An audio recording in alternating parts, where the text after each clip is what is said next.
What's up, guys? Welcome back to Bulletproof Mindset. This is the last episode of 2024, and oh boy, are we finishing it different to how we started. I think it felt fitting to make this episode a bit of a recap, and more so what's some of the biggest lessons that have came out of 2024, and as we move into 2025, how that's going to shape the next year. And it's funny because I don't know why this is the time of year that we seem to reflect on most. It's the reflective part of the year, and even for myself, there can be a lot of doubt that creeps in, a lot of like not feeling good enough, failure. But this is why we need to kind of latch on to the things that we have shown up for ourselves, because it's easy to overlook those situations. I always remember a time in the place I used to work in my old job, and it was I remember like this leadership day we went on. And the guy was speaking to us about, like, think about a really bad experience that you've had with an insurance company or the bank. And we can all think of one when we've picked up the phone and phoned up someone. And we can think about this bad experience. And then he went, think about the good experience. And it was hard to really pinpoint a good experience. And not to say that they didn't happen, but it was to emphasise the point that we seem to latch on to these I guess is it negative experiences, and we can do that in life as well. That isn't just with a bad customer service experience, it's with everything. So what have I got here for you? What's in store for today's episode? Well, I don't know how many points it is in total, but I've kind of categorised them into 6 different categories, I guess. I done an episode when I turned 31 earlier this year, and it was like 12 powerful lessons. So we're probably going to recap some of them, but bring some new ones into it, because I think that what's been the biggest thing that's happened this year, for me personally, the year starting out, had big plans for the coaching business and what to do with the podcast. And obviously as we got through the year, that is then shifted and changed, and now it's became a bit of a solo journey. Jill quit her job and has came in to go into business together, and that's been a really great milestone. And I'll speak about like maybe some lessons that's then brought from a business perspective, but also a relationship perspective as well. And what else has happened? Well, there's been lots of holidays and vacations. I haven't been shy of going on trips this year, which has been great. And what I was actually doing there, I was listening to the episode that me and James done this time last year, and there's a goal setting episode we done in January, I think it was, and some of the big plans I said. But one of the biggest things I said I would do was show up for our family a little bit more. And I'll be honest, I didn't quite do that. I think I tried, but equally I've got frustrated as the settings that I've been going into revolved around alcohol and things like that I really don't like doing, but I've just kind of done anyway. And there's nothing worse than being around people who get shit-faced drunk when you don't. And there's a tolerance level, like you can handle it. It's great to start with, but as the beers keep swinging, like there's a turning point where you're like, right, this is getting annoying now. Like my social battery is exhausted. Let me get out of here. So there's been lots of good things that's happened, lots of things I wanted to do that didn't quite see it through. But in everything in life, there's always lessons to take away from. And I'm going to share like some kind of powerful lessons that I've taken away. I'd probably say this has been the biggest year of relationship and I guess social dynamics. That's been the hardest one. I shared on last year's episode that the goal setting or the reflection of the year, one of the biggest challenges was kind of not losing as if they had died, but somebody like a best friend who'd been in my life for 12 years, like we just went our separate ways. And ironically, something similar, I guess, happened again this year. And I guess we're still trying to work out what that looks like, but friendships, man, they cut deep, and I've had to kind of I guess a handful of people who've been really, really close in my life, had to walk away from them and be my own person. And I wrote down here, like, your true friends really do reveal themselves during your lowest moments, and especially when it's combined with business. Business is a hard dynamic, and and you actually need to make honestly, the lesson that I've taken away from this year's like friendship breakups or just people who are close in your life that are no longer as close was that you cannot really control other behaviours, but you can control your reactions. I've said this so many times in the podcast. You can't control someone's opinion or what they do with their life. You can only control how you respond to that. It's the only power that you have, but knowing that that is your power generally can set you free. And saying goodbye to these, maybe, I'm not even going to say toxic, it's just, you're just misaligned.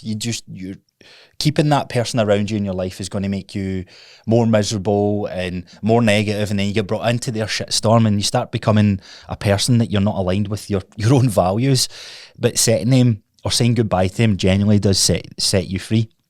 And it's hard. It's not to say that the idea behind it is that you're just cutting them off completely. Like, you can be amicable. You don't have to be nasty or horrible towards the person, because again, that shows that they still have a latch and control over your emotions.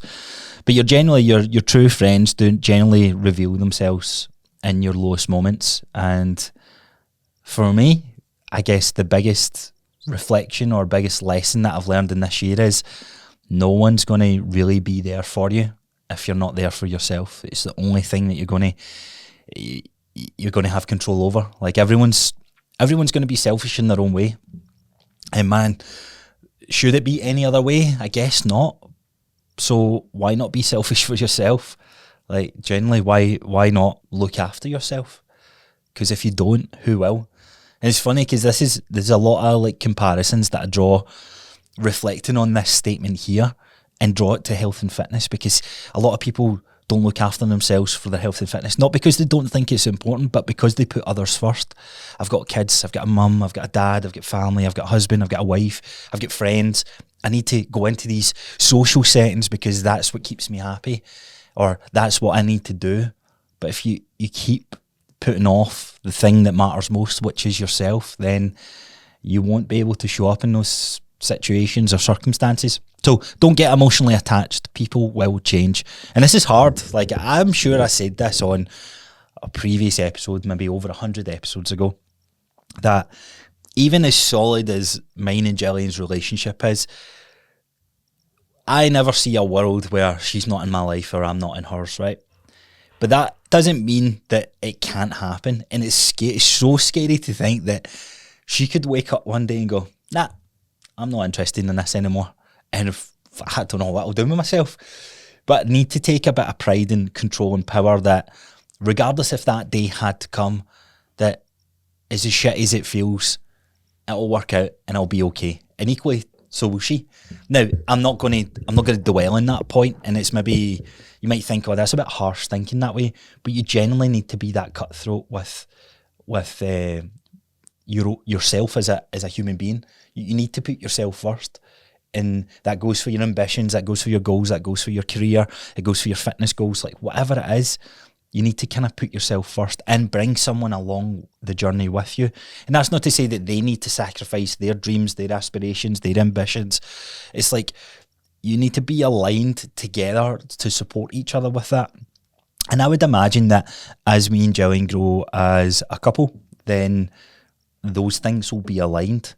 But if there was a day where she's not going to randomly wake up and say, look, I don't want to be with you anymore, it's probably going to be a combination of factors of me not showing up for her, or me not showing up for the relationship, for what we do as a couple, as a business partner, all those sorts of things. So that's going to make sure that I play a part on delivering what I want, what we need to happen in the relationship, if that makes sense. So relationships and social dynamics that I'm not going to like talk about necessarily what's happened. I mean, the biggest one, if you're a long-term listener, is going to be the James stepping away from the podcast. That one did, like, that was a bit of a blindsided one, especially when you listen back to the first episode. But again, don't get emotionally attached. People will change, and you can't control how people change. Around about this time, I think we had a bit of a trio dynamic where Gavin used the studio. He stepped away from the studio as well. And again, it was the best thing for me, and it was the best thing for him. We just became two people that weren't agreeing with what each other's stance was. A lot of people will kind of draw conclusions with who was right and who was wrong. None of us are right, none of us wrong. We just are two people that just didn't click in the end. And that's because we became our own people. And I guess the same sort of thing happened with the podcasting side of things. This is my dream, this is my ambition, and I'm very much aligned and certain on that. But James wasn't, and that's cool. Does it become quite sad? Does it hurt? Does it cut deep? Yeah, I guess so. But I can't let those emotions sit on that and dwell on that, because ultimately it's happened. The decision's made, and I can't control other decisions. I can only control my own, and control my own emotions, basically. Now, this one's a bit of I must admit it's a hard one, but I've realised that kindness does have its limits, and some people will, and this is harsh words here, and I don't mean it to come across so harsh, but some people will exploit generosity. I've been a people pleaser from, I don't know, a young age, and don't get me wrong, being that people pleaser opened up more doors than shutting things down, because you need confidence to be able to say no in certain situations. But I genuinely think this is going to be the year of, or coming up, this will be the year of, not that I won't show kindness, but I'm not going to let people exploit my own generosities. Like, having my own studio, my own gym is a complete dream. And I've said this so many times, it's something that's happened so quickly that I've just thought, right, I'm just going to bring everyone along with me.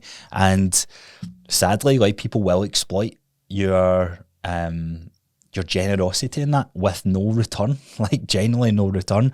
And don't get me wrong, people will say thanks and all that sort of stuff, but how does it benefit you? And that is a selfishness point of view, like the being like on the breadline of bringing in just enough money to keep things afloat. Like, that's an anxious state to live in, while others get to, even from a financial perspective, others get to pay like a smaller fee towards the gym and using the gym to run their successful business. And I've saw that happen firsthand. I thought to myself, man, like, I want to help other people and I want to be kind to other people, but not that they're exploiting this generosity, but that's my own fault. That's something I need to reflect on from a relationship point of view. And just because they're a friend or they're just someone that I care about, shouldn't mean that just everything needs to be discounted. There's something I seen a quote of, it's like, if there is certain people who should pay full price, like as a friend, we should be paying full price for the services to support our other friend's business. And I thought to myself, fuck, that's so true. Like, you just expect a discount because you know them. And it's like, why do we do that? Like, if anything, I want to pay full price to my friends if they're doing something, because they're starting up or they're working on their own business. Now, that might come back as a favour, I guess, once we become more successful, but that's been a big lesson. It's just like, yeah, no, don't worry about it. Just pay whatever the going rate is minus 25%. Like, why am I doing that when I'm on the breadline? I'm generally on, shit, I need to bring in, or I need to find ways to bring more money into this business, or I'm not going to forget rent, I'm not going to make my home rent, I'm not going to make my home mortgage. So they're been like some of the biggest lessons from a relationship point of view in the social dynamic. Now, on the other side of the relationship as well, it's easy to get bogged down on the business and the success side of things and let some of these relationship side of things dwindle. And this is something that I've managed to catch quite early on. So Gillian coming into the business, and husband, wife, and now business partners. I think if there's two relationships that are some of the best advice, I think that, not best advice, the advice that you normally hear from so many people is, don't go into business with your best friend, or don't go into business with your wife or partner, right, or husband. Then we've decided to do that, and look, it's been challenging, but one of the most overlooked things that's happened in this situation where we've joined together as partners in a relationship, but also now business partners, has been the communication side of things. It's communication is everything, like actual speaking, like what's things that we get frustrated on, how we communicate, the tone of voice that we have. This seems daft, but I'm normally used to coming up to the studio, and albeit James was here some of the times and Gavin was here some of the times, when they're no longer here, or when they haven't been at the studio, I've had this kind of quiet time just to be like direct, and I guess it would come across rude if other people were there. So when Gillian's came into the business, like, I've also been that direct and sometimes rude in how I've responded to some things, not meaning it to have any sort of emotional part behind it, because I'm getting frustrated with something, or maybe it's because I was getting frustrated with things. But the biggest thing, the learning off the back of that, was being able to speak to each other, not in a kinder manner, but just communicate the points of what we're feeling. And time is it's a thing that we all know is so precious, but through time as well, you get to iron those things out. And we've had a couple of big arguments where we butt heads, but off the back of that, sometimes we're giving off the wrong signal. So I'm happy to open and share this. In some of those circumstances where I'm in business mode and I'm being direct and I'm being very short and making these quick decisions or fixing something when it comes to the systems and the back end, the business stuff, that's gave Gillian the opinion that I'm annoyed that she's in business with me, or I'm annoyed in our relationship, and it's not been the case at all. So then I've had to look inwards in myself and go, right, I need to actually communicate a wee bit different, because that's not the impression I'm trying to give off, and that's something I then work on. So there's been something that's been really good, and if anything, going into business gear has actually made me and Gillian closer, because we're not on two different time schedules, we're together, and we're trying to work out what does that look like being in business together.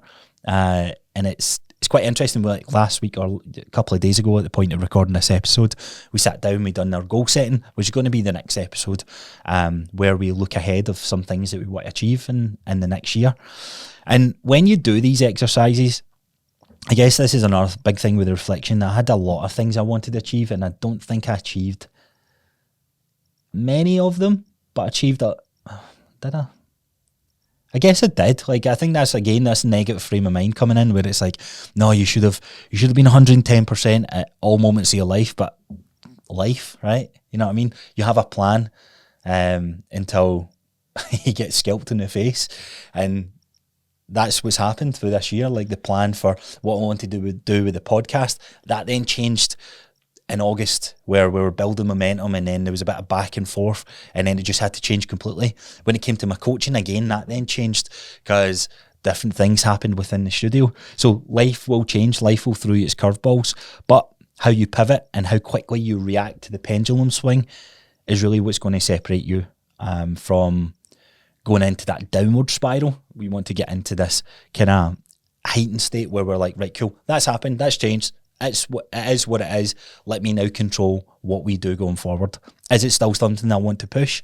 And that, again, I'll be honest, the podcast is something I've always wanted to do, but I had a lot of doubt when someone stepped away. It's shit, can I do this on my own? I don't think I can. And those first couple of episodes recording solo, they were extremely hard, and they still are pretty hard to do.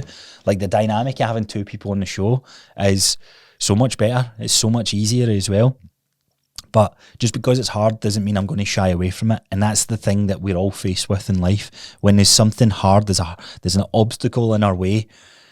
It's not shit. The obstacle there's for a reason, and overcoming that obstacle and pushing through those hard times generally is what gives us the resilience and also the reward and that feel-good factor.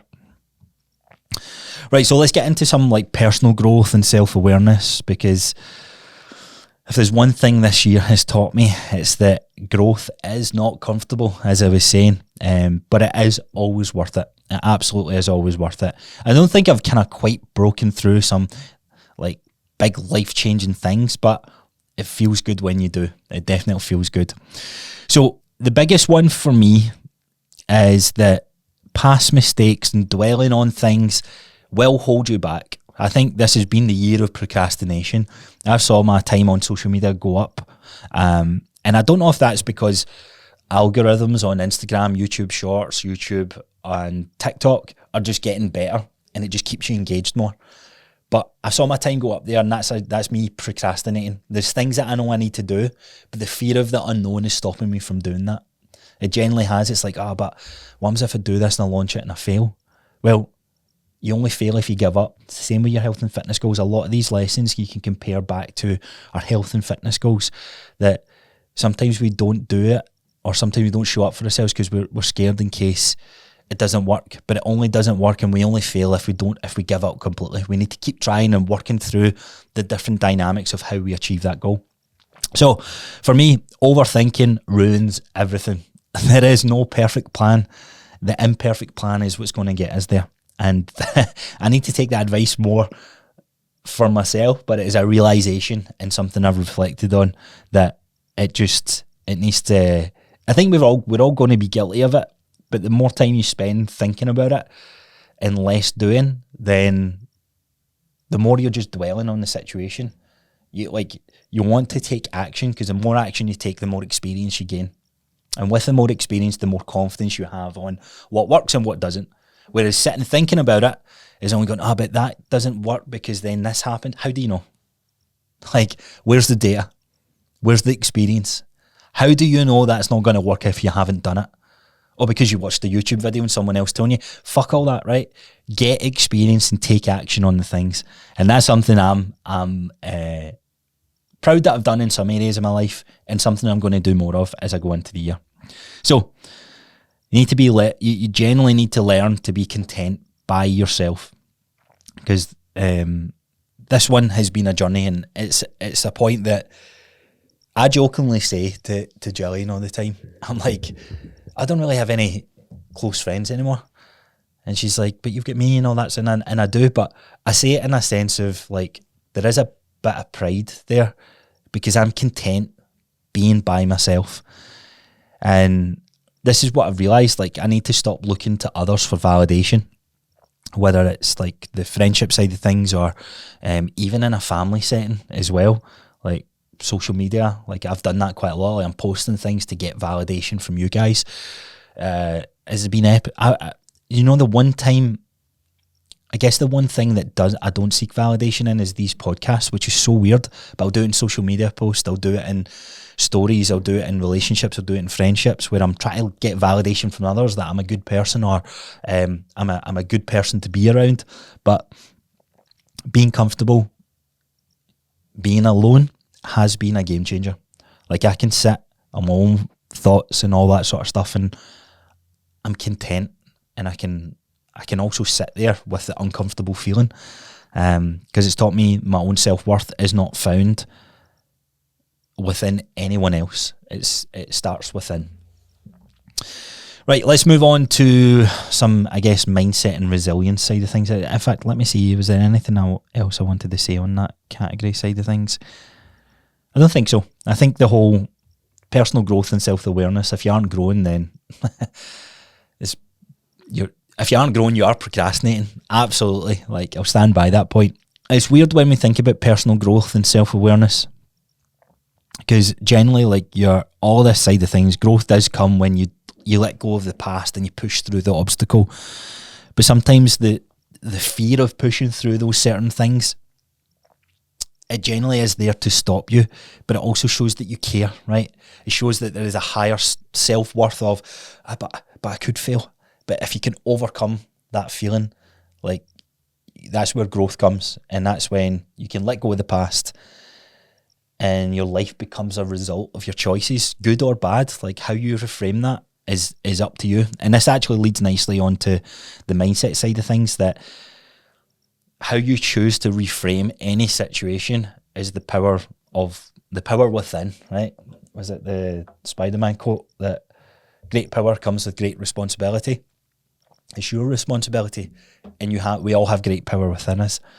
And it's funny how we look at certain situations. It's like, here's something actually, right? So we all can get on board with Christmas dinner as a great time of year, and we can consider that as a healthy choice. But that same food or that same dessert had first thing in the morning on a random Tuesday afternoon, we'd consider that as unhealthy. And this is where the whole good food, bad food, there's generally no good or bad foods to an extent. It's just, what does it what does it serve you in that time? Same with the conversations. Oh, I need to have a bad conversation or a kick up the arse conversation with myself. It's like, no, it's generally just a conversation, but how you reframe it is the power, right? That's the power that you have within yourself of how you reframe certain situations. And this goes to show that you constantly keep having bad conversations or keep having these bad thoughts or these negative thoughts or being cynical or whatever it's going to be, that's going to keep you suppressed. It's not a nice feeling to be around either. It's not a nice feeling to have. And we're all guilty of having it, but we need to flip it. We generally need to flip that a little bit more and see the light, see the goodwill in some situations, the good conversations, the lesson. Because you need to find the lesson in everything. There is always a lesson. There's always a silver lining. And if you keep telling yourself that, you'll find it. You genuinely will find it. And that will help with the mindset development, the resilience that you're trying to get. So what's some things when it comes to perspective and mindset then? Well, for me, this year's been about focusing on experiences, not materialistic things. Now, don't get me wrong, like, I got to the point where I wasn't buying clothes for myself and buying a bunch of clothes recently. I was like, oh, this feels nice, like a new collar and all that sort of stuff. But experiences this year, man, I've had them, and I hope that you get to experience more if you didn't already this year.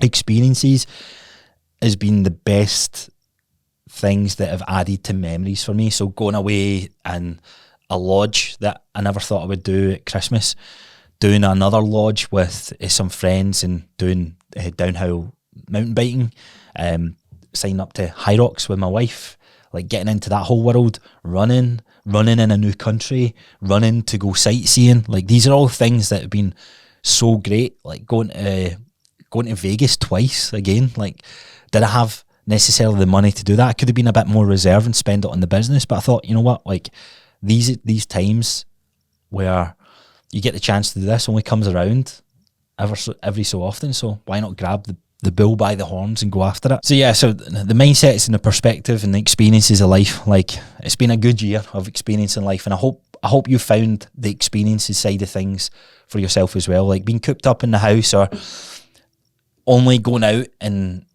having things that it's all around alcohol, how many times can that experience happen? Like, you think it's a great experience, but you don't remember half the night. And look, I'm going to say this, right? For me, the older I get, or I guess the more, as a growth I get as an individual, the more I realise the part that alcohol plays in my life is probably not going to be there. Like, the more I'm learning about it, the more I'm seeing it in my own life and how it's played out and what it's done to my relationships and what it's done to family relationships. I don't think it's something I want to do. And I think we need to stop accepting that it's just, if you didn't full send it with your alcohol at Christmas, then you're not doing it right. No, it's genuinely it's a poison that we put into our body, and it's something we just accept. And I think in moderation it definitely can be held, but it's holding a lot of us back. It's holding a lot of you back. And that's not me judging, like, do your own thing with it, but I think you need to be real with yourself. And one thing that really pissing me off with the whole alcohol conversation is that we have medical practitioners that are still being like, yeah, it's fine to drink. It's like, it's one of the biggest reasons why we have a health and fitness crisis. And I'm not even talking about obesity or weight loss or weight gain. I'm talking about physical health and fitness capabilities. Alcohol holds us back in that setting. Now, doing something when you're health and fitness and drinking alcohol, cool. You're at least ahead of those who aren't. But one of the biggest holdbacks is because when people are trying to experience life and get this feel-good factor, they think it needs to be around an alcohol setting. And I'm here to tell you it doesn't. Like, man, some of the best days I've had this year, in fact, all of the best experiences, the top 10 best experiences I've had this year, haven't revolved around one drink. In fact, that's a lie. Like, we went for my mates moved to Australia, and we went down to Manchester, and we had a good time, right? That probably falls into a category. That was a good experience. Went to Vegas as well for a mate's stag do, and again, drinking alcohol in that setting was good on one day and then chose not to do it the rest of that trip. So that was the first kind of breakthrough for me. It was like, right, you don't actually need to always drink alcohol to be around that setting and be with your friends. And I guess that's why some close relationships aren't as close anymore. But I've said in a previous episode, I need to make sure that I'm inputting. If I value that friendship, I need to create something where we can both do, or we can both meet up and do our thing, if that makes sense. So the hard times or the bad days build better days, right? That's the kind of only other point I'll add in here, because they do. You sit and dwell and you think life's shit, but pushing through those circumstances or pushing through those days, like they do pass, and so do the good days. So just remember that. Okay, so starting to wrap up here, I've only got kind of 2 more points to share here. When it comes to success and achievements, I hope you found your own success and achievements over life. The lessons that I've found for my own is all around committing to a start time and being consistent. Consistency, honestly, the days where I've shown up to daily habits, having a kind of North Star, a big goal that I want to achieve, but more importantly, setting down daily actionable things that helps me build consistency, wins. It generally wins. And through that then gives you action to take, because there is certain daily habits or things that a to-do list that needs to be tackled, and actioning that to-do list wins. It gets you forward. And it also, it's weird, so weird, because there's days when I've never done this, right, throughout the year, but there's days where I've done it. And the days where I've done it, I've had the to-do list and I thought, oh man, I've got so much to do, I need to do this, I need to do that. But see, when I've wrote that to-do list out, or wrote the actions that I need to take for that day, and then fulfilled on those actions, I might not have boxed them off, but see, by ticking each one of them off, there's this lift. It's like, wow, fuck, man, I'm getting after it. Like, I feel good. And that honestly builds momentum.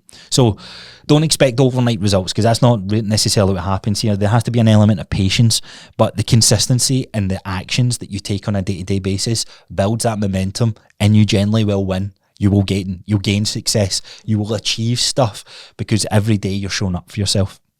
What's the biggest thing, I guess, the achievement of 2024 for me? Well, look, I've been dwelling on this workshop side of things, where I would get a group of people in for a certain period of time, and I'd teach them the compound lifts, and I'd see them a couple of times throughout the week. And I had this idea that I wanted to do for almost 2 years, and I let the friendships and opinions of others hold me back and try to get it perfect. And then I just decided, once the whole kind of breakup of the people I had in the studio and things like that, I just thought, fuck it, I'm going to do this. I don't need it to be perfect. I just need to get it done. And through doing that, that's gave me more ammo and more understanding and knowledge of what I'll do to then move that workshop forward, rather than try to sit and pick it apart and make it perfective. Doing the do was what got me there. So the biggest achievement, that was one of the biggest achievements I had, was, fuck man, I'd done that at the tail end of the year. I should have done that in January. And here's the weird thing, see, when you do it, you always go, I should have done this sooner. But you never. So buckle up your belt and just get on with it. So for me, your consistency and your daily actions, like taking action on a day-to-day basis, will genuinely set you free and gain you that success and achievement that you want to have. Right, last one. I guess something around time and priorities. Priorities are a big one, because we need to value time with loved ones. And this has worked in some areas and not really worked in other areas. But for me, it's one of the reasons mine and Jillian's relationship got better, was that although we were spending time, because we see each other every day and we now work with each other every day, we weren't spending time, if that makes sense. Like we had to create this space where we get to talk openly, we get to talk reflectively how each other are doing, rather than just these transactional relationships that we have, or these transactional conversations that we have within business. So for me, it's the most precious gift, because the success and the money and the achievements in life, what do they all matter if there's no one around you to share them with? And I know that's a bit contradictory to an earlier point I made about being content in your own self-worth or yourself. Absolutely, like, do it for you, but share it with others. like being able to share it with others. That's where confidence comes from, and that's where being able to focus on the present without robbing yourself of what you want to do in the future or what you didn't do in the past. Again, try and find some time to be present. I'm sure I shared this lesson last year, and again it was another year where I've been in certain trips and I'm like, man, never thought I would do this in my life, and yet I'm doing it. Being able to take in, have gratitude for that certain situation. There's been so many to count, like doing a trip of a lifetime across LA and driving and all that sort of stuff, but getting to go visit the Mind Pump studio has to be up there for me, because I was like, holy shit, I am here. It's all the Americans that are there. It's like, I remember listening to this podcast, and you guys who know me, if you don't, then just really quickly, like, this was the podcast I tuned into from the early days that planted the seed in the mind that got me to where I am now. Like, I'm not saying it's because of them, but it's because I listened to them. And it's because I also took action and was very consistent with my own goals. And that consistency was like, I'll do it a couple of days throughout the month, to a couple of months, to the whole year, to fuck it, I am going to go all in on this thing. And that's where, like, life doesn't need to be like, it's not, as I said, it's not going to happen overnight, but being able to be consistent and showing up for yourself, like, it snowballs. But take gratitude and be focused on the present, because you're going to look back at a time, you're like, where did that time go? And it's because you're always thinking about the next thing. You're always thinking about the next achievement. I'll get that done when I do X. It's like, no. Like, there's something that me and Jill have to sit and go, can't believe this is happening. Like, we get to, not that we wake up when we want, but we get to choose if we want to go away for the day, because we have our own business. And that freedom of choice, something that I used to dream of when I was in my 9-to-5 job, and so did Jill.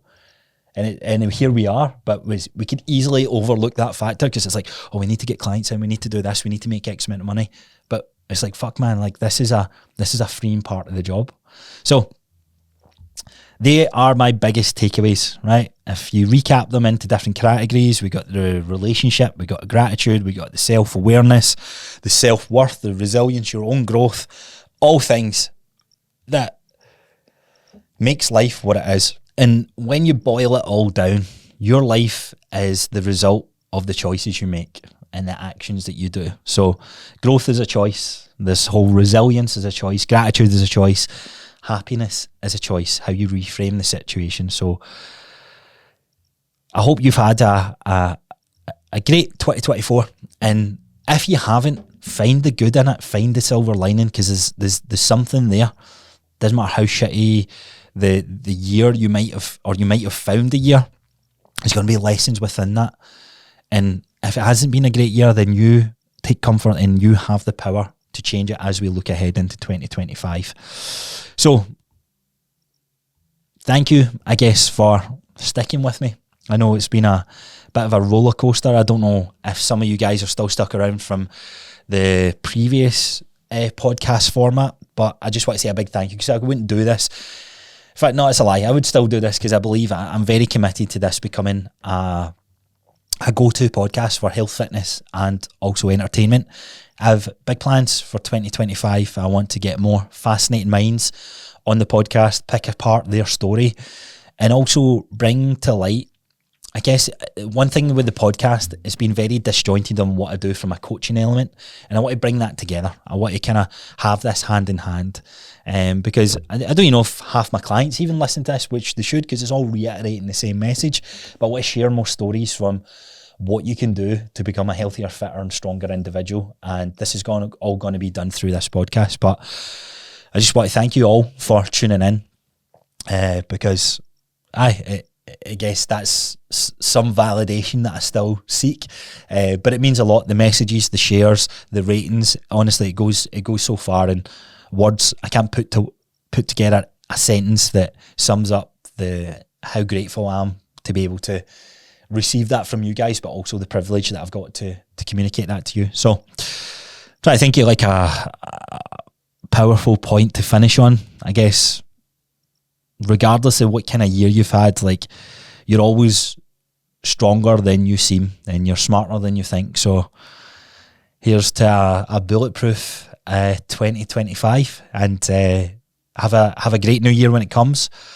And check out the previous episodes if you haven't done the 12 days of Christmas. Although Christmas has passed, there's some powerful lessons in there when it comes to your fitness and your health and what you do in 2025. I'll see you guys in the new year, and let's have a cracker of a 2025. But round up your 2024, recap on the good, the bad, the ugly, and more so what lessons have you taken away. Let me hear them. Like, I'd love to know what some of the powerful lessons you've taken away from this year alone. And I will see you guys in the next one.